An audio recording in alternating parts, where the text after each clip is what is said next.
In a small corner grocery, an overlooked cashier is berated by a customer as the line grows tense. Moments later, a young mother's card declines on baby formula, and the cashier quietly breaks store rules to pay with his own money, risking discipline and selling his guitar to cover the loss. His quiet choice sparks small, practical ripples among strangers, shifting the store's mood without fanfare. Before we dive in, don't forget to like, share, and subscribe. And hey, where are you tuning in from? Leave your country in the comments. I love seeing how far these stories reach. Beep, beep, beep.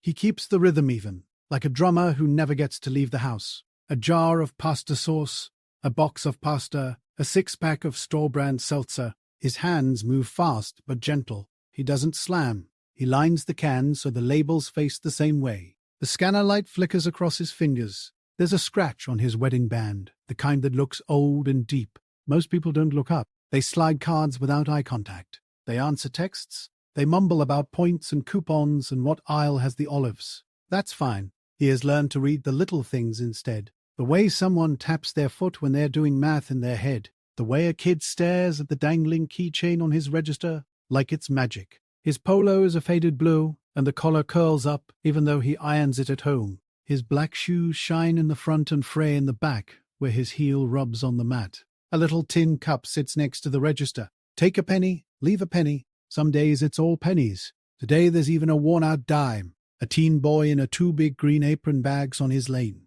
He's new. Acne, nervous laugh, fingers that keep missing the handles. The man shows him the trick of double bagging with a tiny twitch of his wrist. He does it so no one notices he did it. A man in a baseball cap slaps a bag of grapes on the belt. The bag bursts and a few bounce. "These are mush," he says loud. "I just bought them yesterday." He looks at the name tag and smirks. "Buddy, they owe me. I'm not eating soft grapes." "Receipt," the cashier says. Calm. He taps a button to start a return. He can do it with his eyes closed. The man in the cap digs around in his pocket and yanks out a wadded slip. He tosses it on the counter like a dare. "Hurry up. I gotta go." He looks around for backup that no one offers. The teen bagger starts picking up the runaways, one grape at a time. He moves like he's scared to squish them. A toddler in the next cart reaches out for the little escapees with sticky fingers.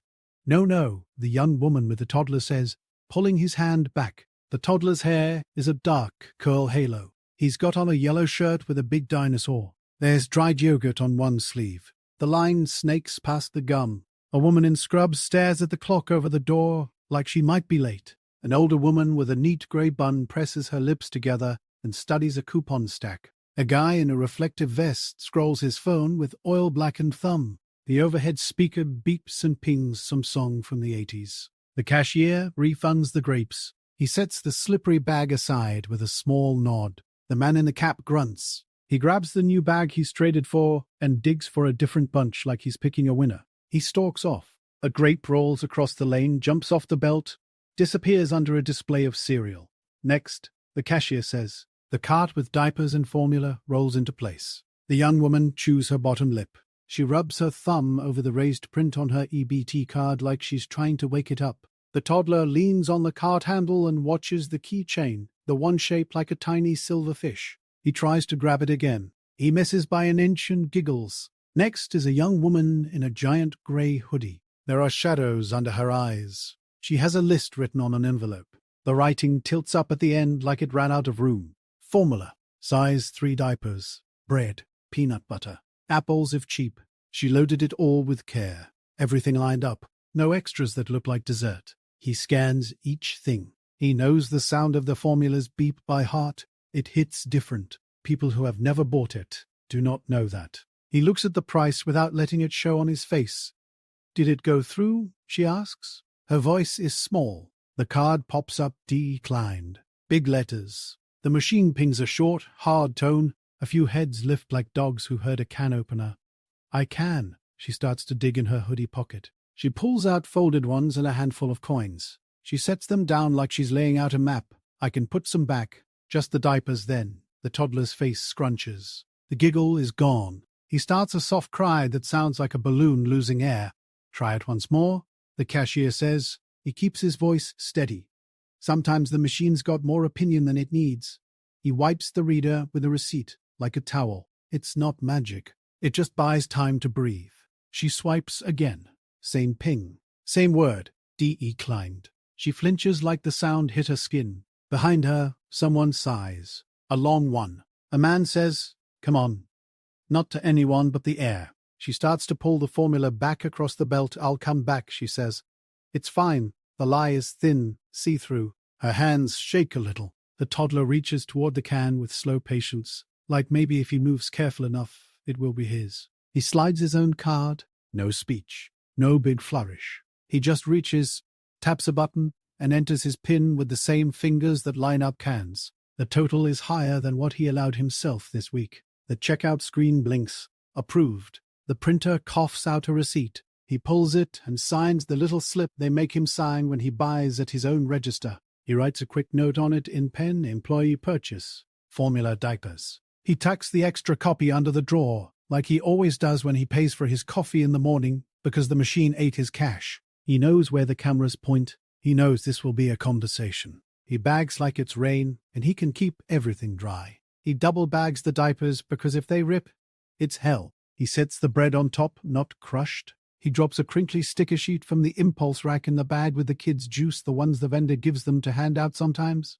He does it like he has always done it. He doesn't look up to see if anyone sees. The store gets very quiet. It's not a library silence. It's a pocket of air after a sharp noise. Even the overhead ping seems softer. The woman in scrubs looks down. The older woman with the coupons straightens a flimsy paper in her stack. The teen bagger slows down like he's watching a trick. "Thank you," the young woman says. It's almost a breath. She doesn't cry. She doesn't make a speech. She just holds her toddler closer with one arm and takes the bag with the other. He nods. He doesn't say it's okay. He doesn't say anything except, "You want help to the car," which is what he would ask anyone. She shakes her head. She pushes the cart like it's too heavy and not heavy at all at once. The boy is quiet now. He touches the sticker through the bag and smiles at the rattle it makes. The manager walks up fast, red vest, bob sharp, walkie clipped. She scans the screen with one practice sweep. She set her jaw to come, say something. He meets her eyes. "I'll take the write-up," he says. Like it's a weather report. She breathes in. She looks at the note he wrote. She looks at the kid in the dinosaur shirt, rolling away. She looks back at him, bag lane 4. She says to the teen, who startles and starts bagging even faster. She taps, the drawer closed, and walks away. Her radio hisses something about carts in the lot. She goes to handle it. He doesn't relax. It's not about winning anything. He just keeps the line moving. A jar of pickles. A bag of rice. A pack of chicken breast with the manager's special sticker curling at the corner. The older woman with the coupons slides a 5 toward the take-a-penny tin without looking at him. It's folded so flat it looks like it has been pressed in a book. The guy who sighed too loud steps aside to let a woman with one bottle of milk go ahead. The teen boy bags with his shoulders back now. On his break, he sits in the tiny back room. There is a microwave with a ketchup smear someone tried to wipe and didn't finish. He takes out his phone. The screen is cracked across the corner like frost. He scrolls to the photo of his old guitar leaning up by the hall closet. The red paint is chipped near the jack. He takes a new photo of it against the kitchen wall he painted a month ago. He types, "Electric guitar, works, needs strings, $65 firm, pick up near buses." He posts it. He doesn't like selling it, but he does the math in his head while the microwave ticks down 2 minutes on a bowl of leftover rice. A folded letter ghosted with the words, "Final notice," peeks from his wallet. He presses it flat and then tucks it back. A text from his daughter lights up the top of the screen. "Can you get JJ tomorrow morning?" He smiles at that. He types, "Yeah, tell him I'm making pancakes." Back on lane 4. He starts the rhythm again. Beep, beep, beep. The teen boy grins sometimes now, not just when he drops something. The overhead speaker plays an old song that makes him think of working on cars in a driveway. With his brother, both of them too young to admit they were scared of moving parts. Later, small things start to happen. A cardboard box shows up at the end of his lane with a handwritten sign in black marker, "Free if you need." It has bananas with brown freckles and a couple of dented cans. The teen boy keeps tossing in bruised apples instead of throwing them out. The older woman with the coupon stack brings in a new pack of size 3 diapers the next day, shrugs and says, "I had an extra."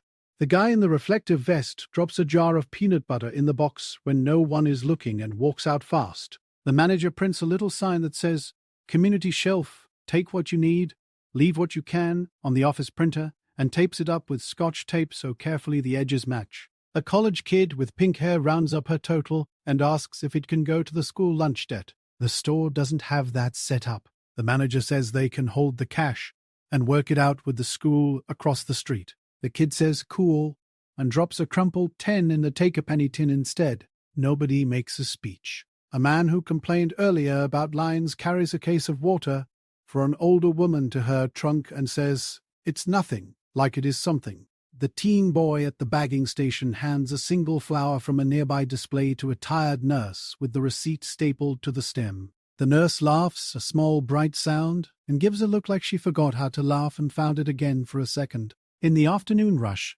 someone knocks over a stack of paper towels. Rolls scatter and spin. People step back, then in, and then they all pick up the white cylinders together like a weird parade. Nobody says whose fault it is. They just build the stack back up. There's no sign that the day has changed from far away. Out on the street, cars stop and go. The bus wheezes at the corner. A dog tied up to a bike rack stares at the door and hopes and wags with its whole body. Inside, the light is the same old flicker, but it feels different. The air is looser. Someone jokes about, "Don't buy grapes here unless you like wine," and it actually earns a laugh. He thinks about small parts holding big things. He thinks about bolts and screws and how the shelf in his hallway never fell even though he put it up after midnight with the wrong screwdriver and a tired brain. He thinks about how his mother used to say, "We carry each other a little," or "not at all," and how that sentence always made him want to make sure he had two hands free. He thinks about the toddler's quiet after the sticker crinkle,